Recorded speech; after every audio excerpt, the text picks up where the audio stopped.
अंदर मुलाकात कर रहे हैं प्रधानमंत्री नरेंद्र मोदी और उसकी तस्वीर अब सामने आ गई है।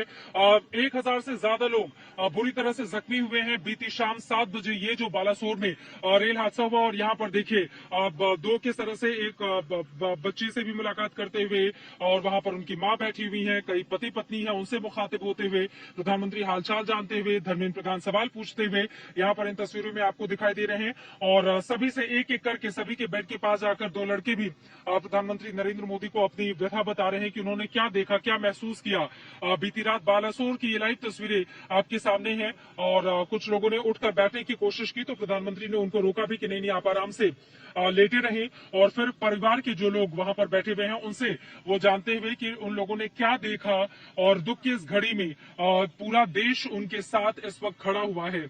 एक एक करके कुछ लोगों को चेहरे पर चोटें आई हैं, किसी का हाथ टूट गया है, किसी को पैर में फ्रैक्चर आई है, किसी के कमर में जबरदस्त तरीके से चोट लगी है, कोई उठकर बैठ पाने की स्थिति में नहीं है, कोई सिर पे पट्टी बांधा हुआ अस्पताल में आपको दिखाई दे रहा है। आपको बताते चले कि कुल ऐसे 1000 से ज्यादा कुल ऐसे मरीज हैं जो अलग अलग अस्पतालों में भर्ती करवाए गए हैं। उन्हीं में से एक अस्पताल में बालासोर में घायलों से मुलाकात करते हुए प्रधानमंत्री नरेंद्र मोदी की ये तस्वीरें आपके सामने हैं। यकीनन पीएम को अपने बीच पाकर लोगों को ढांढस बंधा होगा, क्योंकि देश का मुखिया जब उनके बीच में हो, ढांढस बंधाए, उनके हौसला अफजाई करे, वो बताए कि उनके दुख को बांटने के लिए मैं खुद आया हूं, तो ये तस्वीरें अपने आप में महत्वपूर्ण हो जाती हैं और ये तस्वीरें बेहद खास भी हैं। लेकिन इन सब के बीच अब सरकार को यह भी सुनिश्चित करना होगा कि दोबारा इस तरह के रेल हादसे नहीं हों। उसके लिए सुरक्षा कवच को लगाए जाने की जो बात कही जा रही थी उसमें कहां पर चूक हो गई, कहां पर कमी रह गई, कौन से लोग जवाबदेह हैं। तीन ट्रेनें आपस में टकरा जाना ये बहुत भयावह है हिंदुस्तान के लिए। एक ऐसे वक्त में जब हम बुलेट ट्रेन का सपना सोचे तेजी से आगे बढ़ रहे हैं, जब वंदे भारत ट्रेन देश का गौरव बढ़ा रही है, उसी समय अगर इस तरह की घटना सामने आएगी तो यकीनन वो इन तमाम बड़ी उपलब्धियों पर कई तरह के सवाल खड़े करेगी। प्रधानमंत्री नरेंद्र मोदी ओडिशा में हुए ट्रेन हादसे में घायल हुए लोगों से मिलने कटक के अस्पताल पहुंच गए हैं।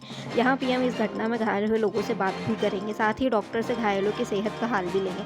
इससे पहले पीएम मोदी ने बालासोर में घटनास्थल का भी दौरा किया था। उस दौरान पीएम मोदी के साथ रेल मंत्री अश्विनी वैष्णव और कई अन्य अधिकारी भी मौजूद थे, जिन्होंने हादसे के बाद किस तेजी के साथ राहत और बचाव कार्य किया इससे उन्हें वाकिफ करवाया। बता दें कि बालासोर में शुक्रवार को रात को हुए ट्रेन हादसे में अभी तक 261 यात्रियों की मौत हो चुकी है, वहीं 900 से ज़्यादा लोग घायल बताए जा रहे हैं। दरअसल कोरोमंडल एक्सप्रेस के कई डिब्बे पटरी से उतर गए थे, जिसके बाद यह दूसरी लाइन पर सामने से आ रही एक अन्य ट्रेन से टकरा गई, जिस वजह से यह दर्दनाक हादसा हुआ। इसके साथ ही उन्होंने कहा कि रेलवे सुरक्षा आयुक्त को बुलाया गया है और दुर्घटना की असली वजह का पता लगाने की कोशिश करने के लिए उनके द्वारा भी जांच की जाएगी। अश्विनी वैष्णव ने कहा कि फिलहाल मुख्य रूप से राहत एवं बचाव अभियान पर ध्यान केंद्रित किया जा रहा है।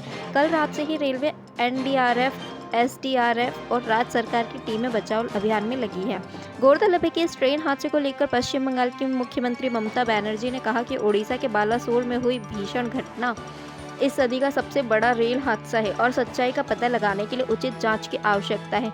रेल मंत्री के तौर पर 2 बार सेवाएं दे चुकी बनर्जी बचाव अभियान का जायजा लेने के लिए शनिवार दोपहर दुर्घटना स्थल पहुंची। उन्होंने वहां पहले से मौजूद रेल मंत्री अश्विनी वैष्णव और अन्य वरिष्ठ अधिकारियों से बात की। सीएम बनर्जी ने हादसे में मारे गए पश्चिम बंगाल के यात्रियों के परिवार को 5-5 लाख रुपए का मुआवजा देने की घोषणा की है। उन्होंने रेलवे और ओडिशा सरकार को भी पूरी मदद मुहैया कराने की पेशकश की। उन्होंने कहा, हमने 70 एम्बुलेंस, 40 चिकित्सक और नर्सें घायल की मदद के लिए पहले ही भेज दिए हैं। रेलवे ने मृतकों के परिजन के लिए 10-10 लाख रुपए, गंभीर रूप से घायलों के लिए 2-2 लाख रुपए और मामूली रूप से घायलों के लिए 50-50 हजार रुपए की अनुग्रह राशि की घोषणा की है। प्रधानमंत्री नरेंद्र मोदी ने भी दुर्घटना पर दुख व्यक्त किया और प्रधानमंत्री राष्ट्रीय राहत कोष से मृतकों के परिजनों के लिए 2-2 लाख रुपए और घायलों के लिए 50-50 हजार रुपए की अतिरिक्त अनुग्रह राशि की घोषणा की है।